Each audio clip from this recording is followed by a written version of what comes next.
ओम नमः शिवाय। दोस्तों, आज की मेरी कहानी है सावन के सोमवार की। आपको यह कहानी पसंद आए तो कमेंट बॉक्स में हर हर महादेव जरूर लिखिए। साथ ही अगर आप मेरे चैनल पर नए हैं तो मेरे चैनल को सब्सक्राइब कीजिए और बेल आइकॉन पर क्लिक जरूर कीजिए, जिससे हमारे वीडियो के नोटिफिकेशन आपको मिलते रहे। अब सुनिए यह कहानी। किसी गांव में एक बूढ़ी माँ रहती थी। उनके एक बेटा, बहू और पोता पोती भी थे। बूढ़ी माँ शिव की परम भक्त थी। वह रोज भगवान शिव की पूजा किया करती थी। बूढ़ी माँ सोमवार का व्रत भी रखती थी। ज्यादातर समय बूढ़ी माँ पूजा पाठ में ही बिताती थी। पूजा से उनका मन बहुत प्रसन्न रहता था। बूढ़ी माँ का नियम था कि वह सुबह जल्दी उठती, झाड़ू लगाती, बर्तन धोती और नहा धोकर पूजा पाठ करती, और इधर बहू नहा धोकर रसोई साफ कर खाना बनाती। एक समय की बात है, सावन का महीना चल रहा था तो बूढ़ी माँ रोज से मंदिर जाती थी। बूढ़ी माँ अपना काम करके नहा धोकर मंदिर चली गई। इधर बहू ने आज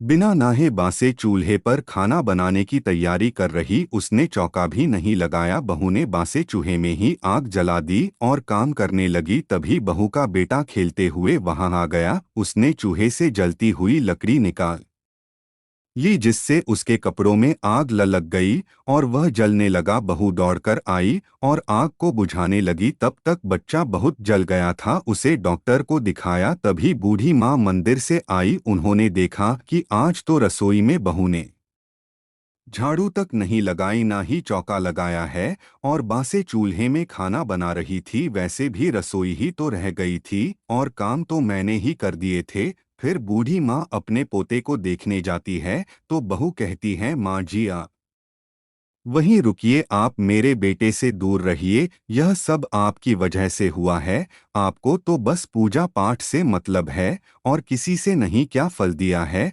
आपकी पूजा ने? क्या आपके भगवान मेरे बेटे को ठीक कर देंगे? आप जाइए यहाँ से। बूढ़ी माँ रोते हुए वहां से चली जाती है और भगवान शिव के पास बैठकर रोने लगती है और कहती हैं, हे भगवान, आपने ये क्या किया? मुझसे क्या गलती हो गई जिसकी सजा आपने मेरे पोते को दी है? आप उसे ठीक कर दीजिए। रोते रोते बूढ़ी माँ यही प्रार्थना करती रही। फिर शाम को जब बूढ़ी माँ का बेटा आया तो बहू गुस्से से बोली, सुनो जी, अब इस घर में या तो आपकी माँ रहेंगी या फिर मैं। अब तो बूढ़ी माँ का बेटा चिंता में पड़ जाता है और वह पूरी रात सो नहीं पाता और सोचता रहता है कि घर से किसे निकाले। वह सोचता है, अगर पत्नी को निकाला तो बच्चों का क्या होगा और माँ को कैसे निकालूं? उन्होंने मुझे जन्म दिया है। फिर वह सोच विचार करके अपनी माँ को ही निकालने को तैयार हो जाता है। वह माँ के पास जाता है और कहता है, माँ, बहुत दिन हो गए आप मामा के घर नहीं गई। माँ ने कहा, हाँ बेटा। तो बेटा बोला, तो माँ आप घूम आओ। तो माँ कहती है, बेटा बहुत दिन हो गए मायके जाए हुए, अब मैं अकेली नहीं जा पाऊंगी। तो बेटे ने कहा, माँ मैं रास्ता बता आऊंगा, फिर आप चली जाना। माँ कहती है, ठीक है। फिर बेटा माँ को लेकर जाता है। चलते चलते एक जंगल में पहुंच जाते हैं। फिर बेटा कहता है कि माँ यही है तुम्हारे मायके का रास्ता, इससे चली जाना, अब मैं चलता हूँ। माँ कहती है, बेटा यह रास्ता कैसे हो सकता है? मेरे मायके के रास्ते में जंगल तो पड़ता ही नहीं था। बेटा कहता है, माँ तब नहीं था, अब लग गया होगा। ठीक है माँ, अब मैं चलता हूँ। लड़का वहां से चला जाता है। बूढ़ी माँ रास्ते पर चलने लगती है और चलते चलते बहुत दूर पहुंच जाती है। अब शाम होने वाली थी और बूढ़ी माँ थक जाती है। तो बूढ़ी माँ को एक तालाब दिखाई देता है। वह वही हाथ पैर धोती है और पानी पीती है और वहीं बैठ जाती है और रोने लगती है। भगवान शिव से प्रार्थना करती है, हे भगवान, मुझे पता है मेरा बेटा मुझे मरने के लिए छोड़ गया है। अब वह मुझे लेने नहीं आएगा, लेकिन भगवान मेरे बच्चों को खुश रखना, मुझ पर दया करना। फिर वह आंखें बंद करके भगवान शिव की आराधना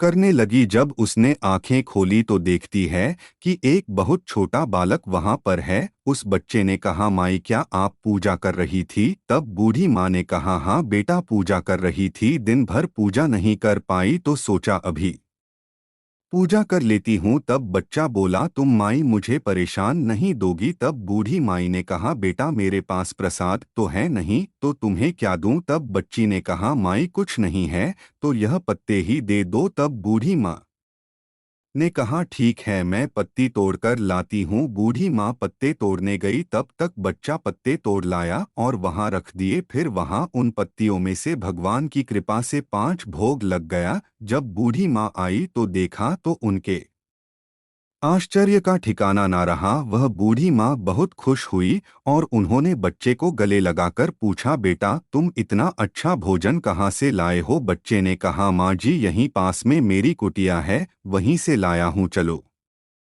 माँ अब भोजन करते हैं, तुम मुझे खिलाना मैं तुम्हें खिलाऊंगा। फिर दोनों ने मिलकर भोजन किया और फिर वह बच्चा वहां से जाने लगा तो बूढ़ी माँ से कहता है कि माँ जी आप यहीं रहिए, यहाँ से कहीं मत जाना, रात हो चुकी है, आगे जाओगी तो जंगली जानवर तुम्हें नुकसान पहुंचा सकते हैं।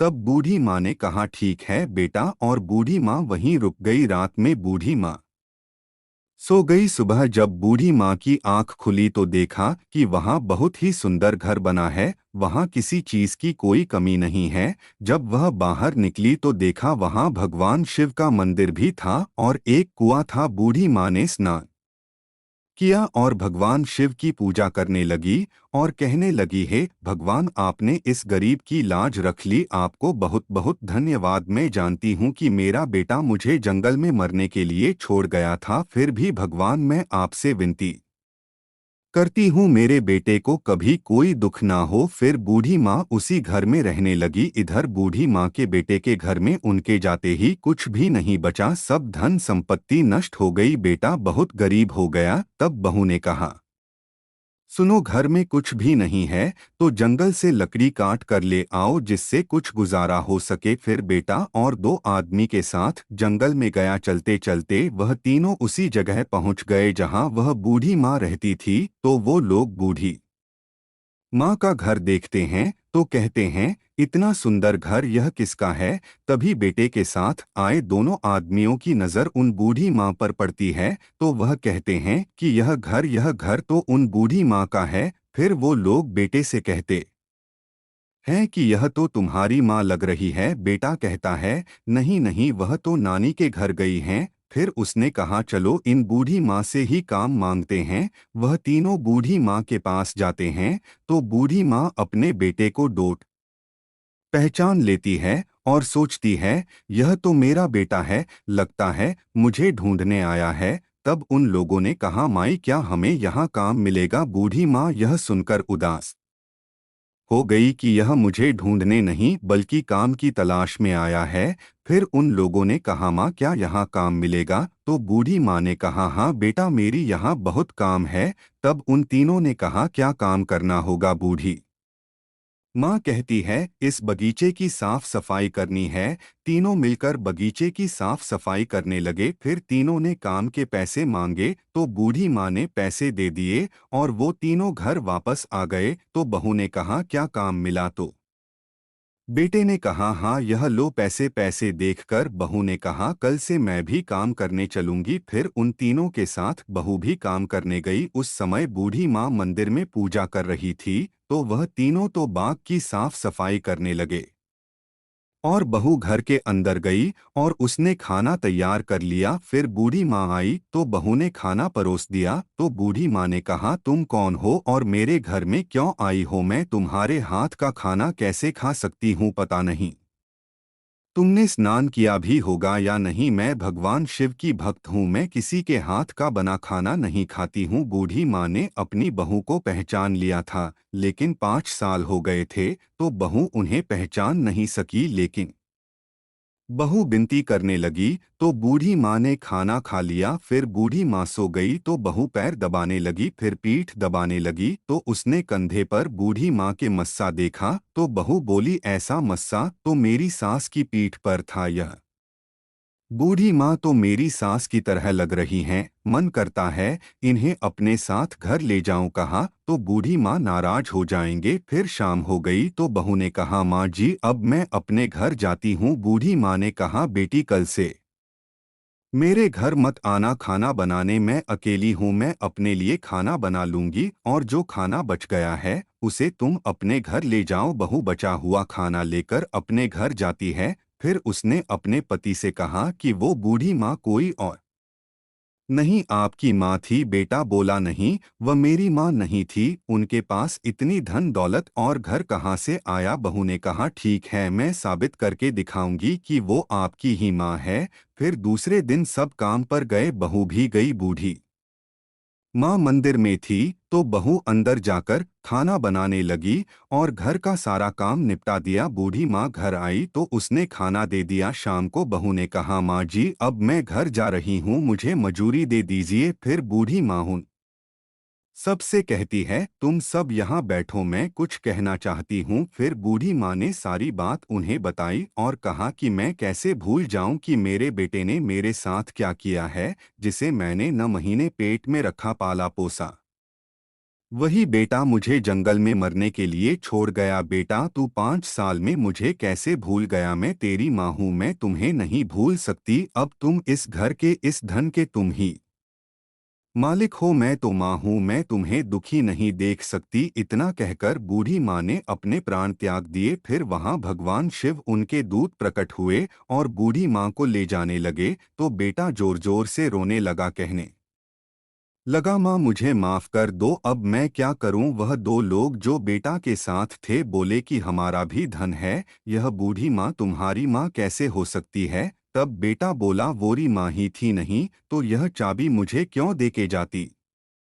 वह तो हम सबको देती। फिर बेटा और बहू उसी घर में रहने लगे। बूढ़ी माँ को भगवान शिव की कृपा से शिवधाम में जगह मिली। जय हो भगवान शिव की। आपको यह वीडियो पसंद आया हो तो कमेंट बॉक्स में कमेंट करके ज़रूर बताइए और अपने दोस्तों को ज़रूर शेयर करें। कमेंट में हर हर महादेव लिखना ना भूले। इसी तरह धर्म से जुड़े रहें। वीडियो सुनने के लिए बहुत बहुत धन्यवाद आपका।